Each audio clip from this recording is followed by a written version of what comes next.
If we build an organization that services us, that services agents, it'll be much more attractive for agents. And if we build a culture around that first, and then sprinkle our personalities and our own philosophy into that culture, that we can build something, one, that's a magnet for agents that want to belong to, and number two, provides better tools and resources for the agent to distribute to the consumer, giving the consumer experience significantly better than what would be our competition in Chicago. Brand is everything, in the essence that everything you buy that has a brand, you pay more for.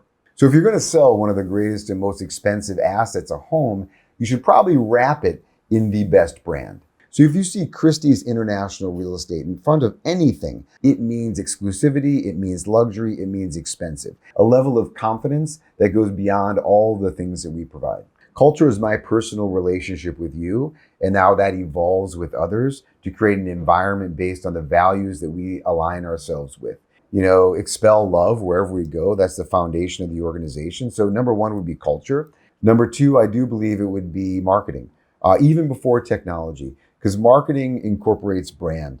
And then I would say third is technology, because technology is the heartbeat. Spatial orientation is the hardest thing to convey in a photo, but when you go through a Matterport tour, that's probably the best we've got going right now.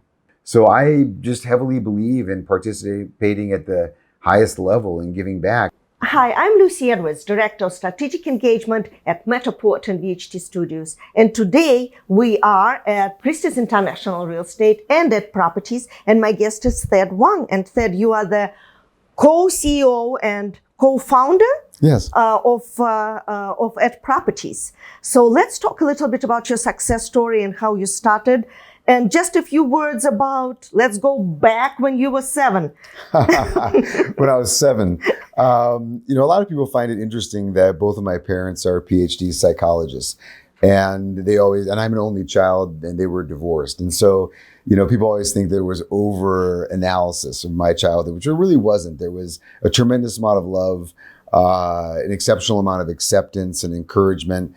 And I guess it was a different household when you have psychologists as parents, because if they say, "How are you?" you don't get away with just answering fine and going into your room. There's always a deeper question, the second, third question. So I think as I grew up with having those types of parents, I grew up with a better understanding of how to communicate and develop closeness with people through learning and listening and asking more detailed questions, probably through them for sure.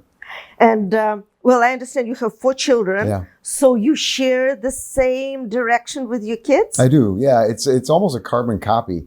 I lost my dad, who was my best friend in 18. But the two of us were really close, more as friends, because I grew up with my mom. And my mom is a traditional mom, but I rely on her for, work ethic. She instilled love and a lot of those things. And then I had a different relationship with my dad. And so with my kids, it's a little bit of the combo. I'm the hands-on parent, but I'm also the close friend and confidant. So so far it's worked out pretty well. Well, it's beautiful. Thanks. Yeah, and it's great that you have such wonderful relationship with your kids, and they want to come home, they want to spend time with you. Yeah. So that's, you're doing something right. I hope so. Yeah, it's a very, very close-knit group.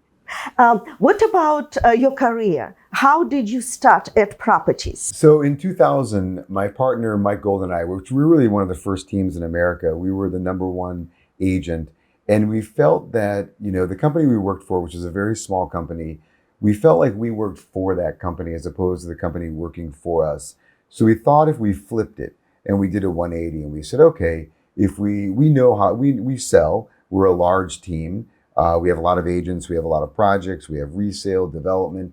If we build an organization that services us, that services agents, it'll be much more attractive for agents. And if we build a culture around that first, and then sprinkle our personalities and our own philosophy into that culture, that we can build something, one, that's a magnet for agents that want to belong to, and number two, provides better tools and resources for the agent to distribute to the consumer, giving the consumer experience significantly better than what would be our competition in Chicago.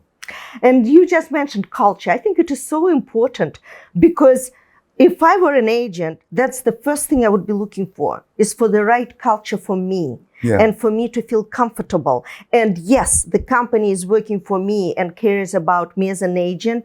And the final consumer, my clients, right? Yes, that's a big deal. And I think there's lots of components to culture, and I think every company defines themselves in a different way.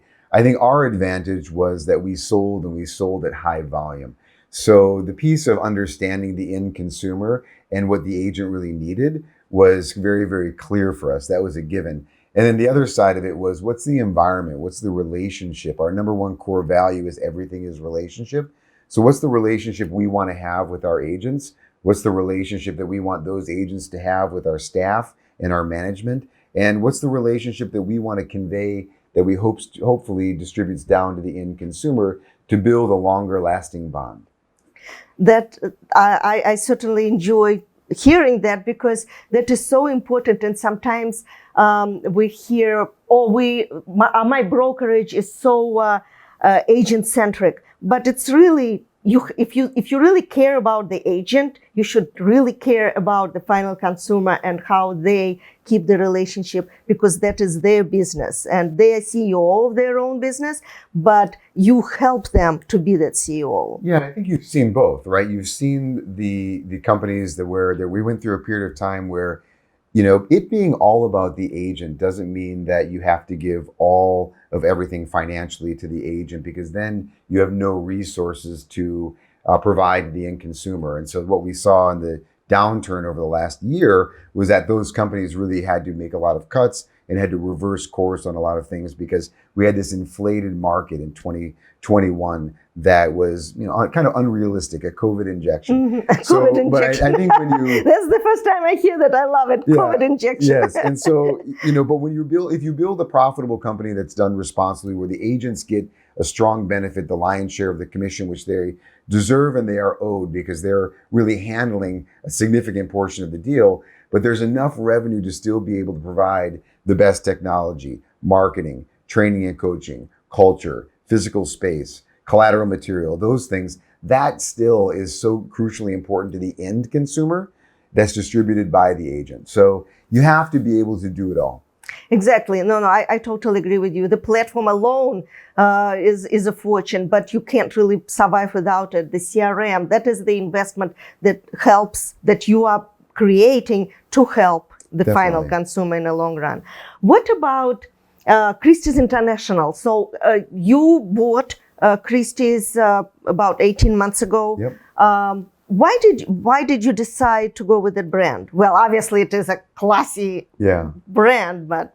So, we built the brand, and I remember how hard it was to do that. When we started in 2000 with @properties, people didn't know. First of all, when you called directory assistance and asked for our phone number, you didn't know how to start it because the @sign, so it was very difficult. So we knew how hard it was to build a brand, because we built the number one brand in Chicago and Illinois.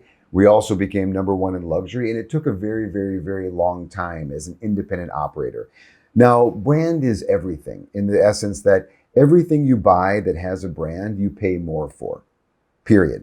Full stop. When someone's looking for a car, they often think about the brand. If they're looking at a watch, if they're looking at a shirt, whatever you buy, if something has a brand, it has greater extrinsic value, that non-quantifiable value. So if you're going to sell one of the greatest and most expensive assets, a home, you should probably wrap it in the best brand, right? And so an agent has a brand, but also the agent works with a company and that company has a brand. So if you see Christie's International Real Estate in front of anything, whether it is a 1-bedroom condo or a 17-bedroom house in Bel Air, it means exclusivity, it means luxury, it means expensive. So if anything, from a brand perspective, you can walk anywhere in the world and Christie's has one of the best, if not the best, luxury brands out there. So if we're going to wrap our technology, our training and coaching systems, our marketing, and our expertise in fundamental building of successful real estate practices, we're going to wrap it in the best brand out there so agents can wrap themselves in that brand and in essence then have more extrinsic value for the end consumer, a level of confidence that goes beyond all the things that we provide.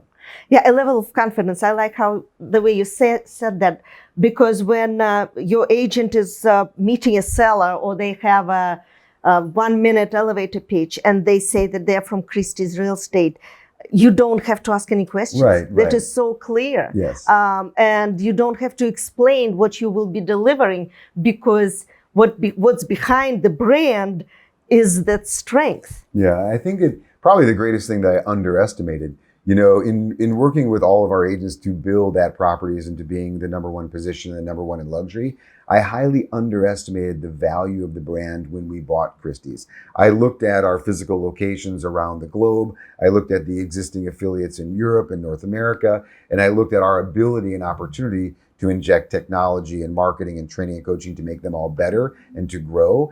But what I underestimated is just the value of that brand. People who have used that brand to perfection have experienced incredible success without many other tools. So now if we can give them a far stronger platform with technology, marketing, and training, they have everything. They have the greatest brand, they have the greatest technology, the greatest marketing, the greatest training, and then we'll together create the greatest culture.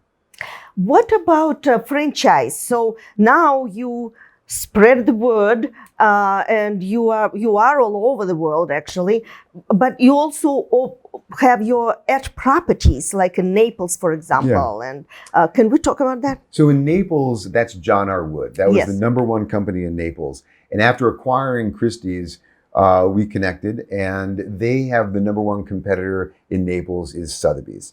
And so they sell about $500 million more, but their average sales price was a little bit less.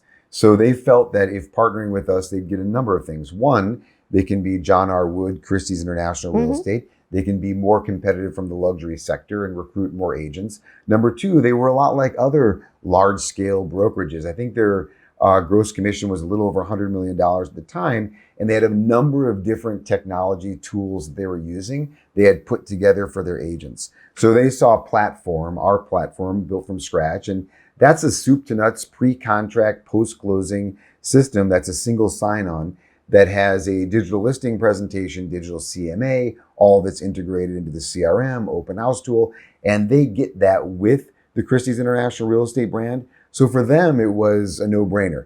We can keep our independence, attach Christie's to our brand, have the technology that At Properties has built, plug into their training and coaching that has built them in the Chicagoland area, and have the best marketing, both collateral and digital, so they can continue to dominate the Naples market. So that was a great example of one of our first affiliates. And what about At Properties itself? So do you have At Properties outside of Illinois? We do. So we have our own company-owned At Properties that are servicing second home markets in Lake Geneva, Wisconsin, Indiana, and we have standalone franchisees of At Properties from Detroit to Indianapolis to Dallas to soon launch in Austin, to La Crosse, to Madison. Some of them have the Christie's brand. So in Detroit, for instance, that's At Properties Christie's. In Dallas and Austin will be At Properties Christie's. Madison is also incorporated with the Christie's, and some are just standalone At Properties. Oh, I see. So that's interesting. Yeah. So, but why would you divide them? Why wouldn't you have everything under one roof so they feel stronger? So in some cases, we started franchising at before. So we had existing ads. And so in some of those markets, it made sense to bring the Christie's to that market. In other markets, it didn't make much sense. And what about the technology? We keep going around the technology and your platform, which you invested a lot of energy and I'm sure money. So how do you evolve in this technology? How do you encourage your agents to use it? Because you can invest as much money as you want, but if they're not using it, it's no good. Yeah, I learned from a lot of our competitors on adoption. And because we build all of our tech in-house, we got really lucky. We hired our first engineer, I think, in 2005 and started the beginning of Platform. So Platform wasn't something that was just thought of 5 years ago. It was something that's been being built for the last 18 years. And we hired our first engineer to help with the integration of different software tools. So it was from the inception. So it's a part of our history and culture and has all been built within the profitability of the organization. So it started from just patchworking tools together like a lot of brokerages still do today to what is considered the best technology platform on the market. So for us, it's just been a part of our culture is being at the forefront of technology, not necessarily the first in launching the tool, but being able to launch a integration of a tool that is much smarter, that generates the greatest amount of adoption. And you can learn a lot by seeing people throw a lot of things at the wall, what sticks, what gets good, what's desirable from the end consumer, but most importantly, what's in demand from the agent. And that's what we focus on building. So do you educate your agents? Let's say you get brand new agent on board, and what's the onboarding process? Do you make them take certain classes? You encourage their coaching? How does So our platform is super intuitive. Mhm. We learned a lot from Apple, right? In Apple, when you give somebody a phone, especially a child, they know exactly what to do. It's intuitive. Same with our platform, which is platform with the @ sign. When you go through it, it pulls up a little video, but it's very intuitive to get it going. So if you're an agent and you've done deals in the past and you get on platform, it is very, very easy. You can plug and click and watch a quick video, but it is not like working and learning a new language. It's relatively intuitive because we are a real estate brokerage first, and we built it. So we built it for agents with agents. So all of our tools, our agents go through, give us feedback, show us what to do, what not to do. We know what they want because we were agents and we're very much in tune with the brokerage side of the business. So it's relatively easy to transition on. I would say that to become a master of any sort of tech, it might take a month, but it's relatively easy. You don't really get stumped. Like you never see somebody with an iPhone that just doesn't know where to go next because you just click back a screen and kind of continue to go and it takes you on. Same thing with platform. Well, that's great. And do you believe in coaching? Like, do you encourage your agents to participate with, I don't know, Tom Ferry, Buffini, Yeah. or do you have something I in encourage house? every type of coaching. I think that with coaching, it just requires one thing, consistency. And if you commit consistency, they're all great. We do have our own training and coaching team. So we've got Amy Core runs that division and we have a number of coaches underneath her. And we wrote curriculum, a lot of it, which came from the Great Recession. We have one course called Getting What You're Worth, which really empowers the agents so they can articulate their value proposition. The effort is to have them charge more than the market, because if they're worth more than the market, they don't need to discount their commissions. And we have a perfect listing presentation that goes through all the different tools we have, physical collateral, digital, etc., search, to keep holding on to buyers, which is especially important right now, but also to provide that experience for sellers when they're going to sell, to have everything from soup to nuts from the first introduction all the way to the closing. Interesting. No, I think I personally, I support coaching. For me, it's consistency is important. For me, focus. Yeah. That's what I have lack of focus. Yeah. And motivation. I've had a partner for a number of years. And so, getting motivation is easy because when you have a great relationship, you want to perform for your partner, in all facets. And so we have very different responsibilities. But a lot of time, the success that we have, it's fun to be able to share that success with somebody else. If I were to ask you, what's the 3 items that you would say, that you would ask the agent, why do they want to be part of at Properties? If I were to ask an agent that's here, what do I think? Number one, I think culture. That is a word that's been overly used over the last decade. Every conference you go to talks about culture.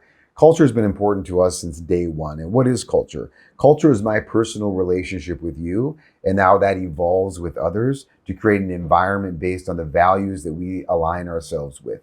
So I do feel, and what's the greatest challenge? Growing an organization and maintaining that culture, because it's maintaining that closeness with humanity, with the human relationship while you grow. And that's very difficult because of time.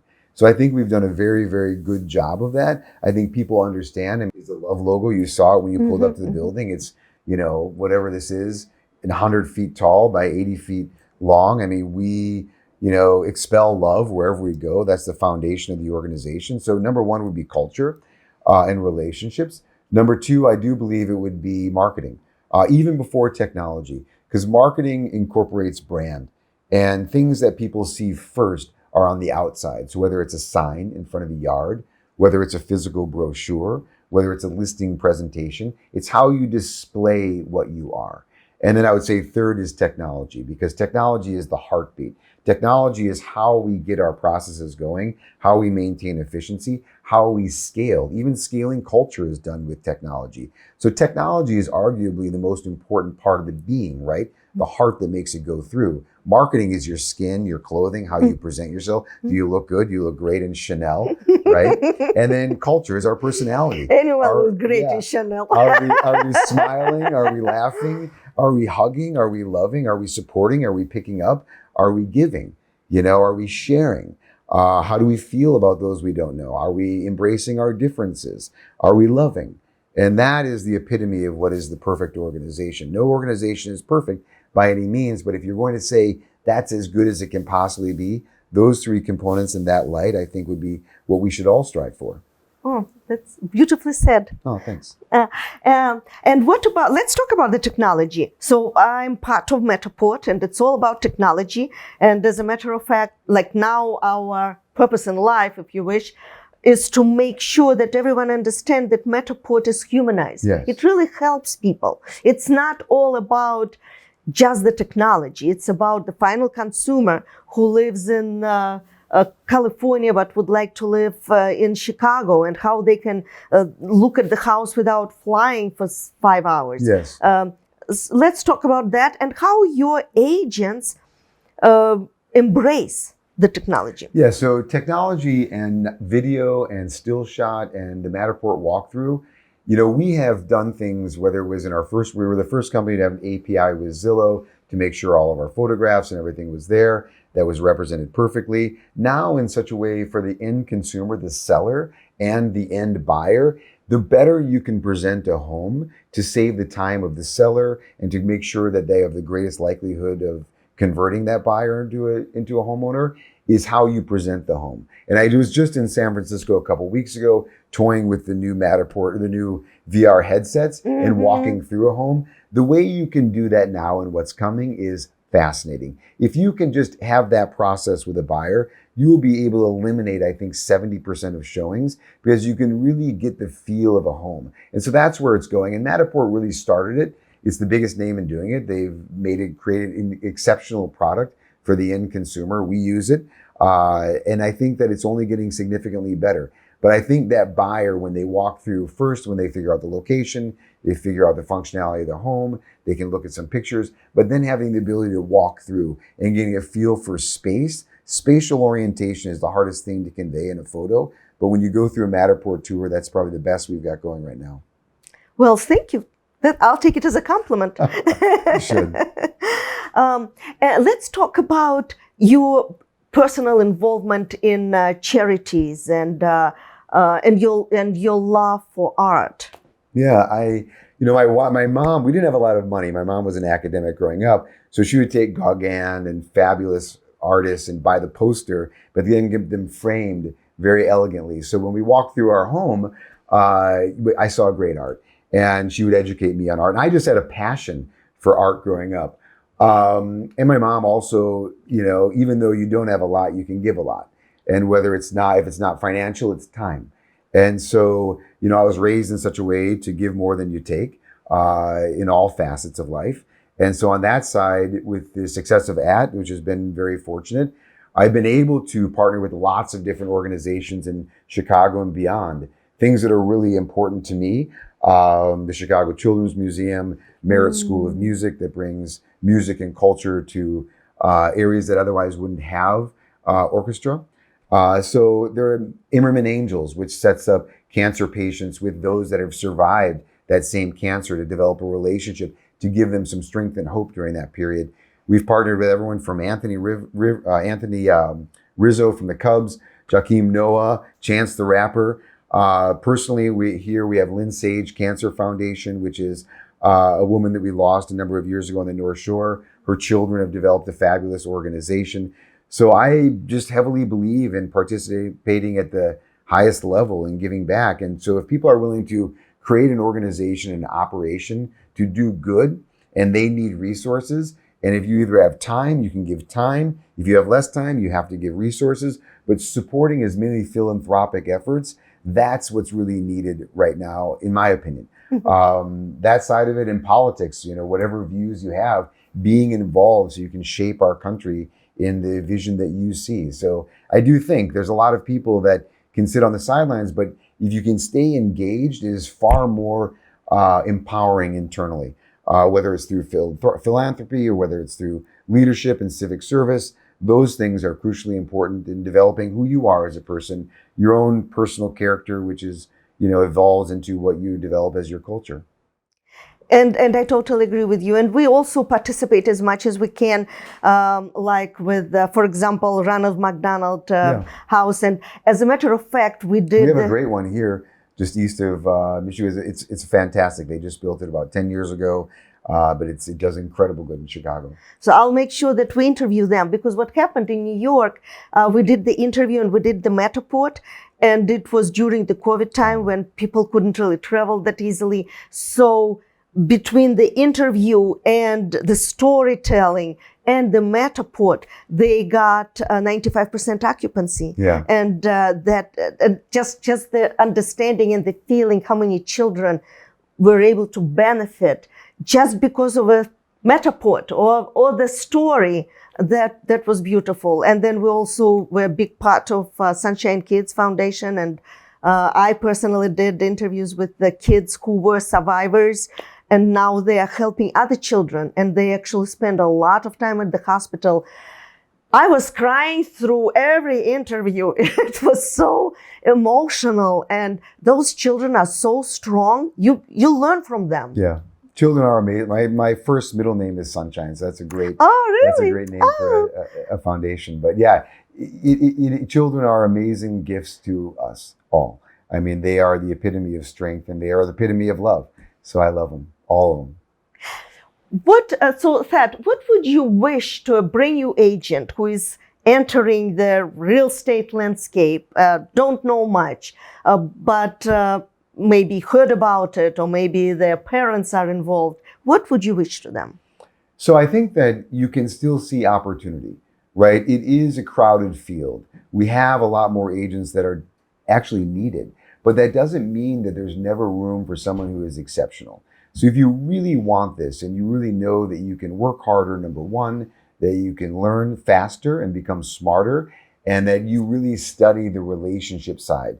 That's what I would say is the one thing that some new agents don't understand. The best books I read were books on relationships, relationship development, relationship with myself, EQ, those types of things that offer the ability to have a faster connection with people, that side of it. But I would say that as long as they felt that they were willing to put in the effort, there is opportunity, and we are always raising the bar. Even people existing in the industry need to be pushed by the new players that are coming in, that want to provide a better service, that want to provide deeper relationships, that want to provide a more exceptional experience to the end consumer. Well, that is a very good advice, and I agree with you. Especially in real estate, it is a relationship business, so you have to really love what you do, and you have to accept people for what they are. Not all the buyers and sellers are perfect people, no. By far. And we are not perfect people. So. And we're not perfect. So a little bit of empathy goes exactly, a long way. But you have to accept. And you have to build that relationship in order to be successful. Yes, we all have clients that are different from us. In a lot of ways, agents need to be chameleons. Their job is to service the greater market and provide that irrelevant of your client. And some of them are great, and most of them develop great relationships with agents, and some of them use service, and maybe that's it. There are always a couple. That is true. Well, thank you so much, Thad. And it was a pleasure to spend time with you. And you have very interesting and beautiful perspective, and the way you look at things and the way you accept things. Yeah, it's a lot to be learned from you. So thank you. I appreciate it. Thank you very much. I appreciate it too. All the best to you and to your company, to your partner, and definitely to your agents. Thank you. Cheers, everybody.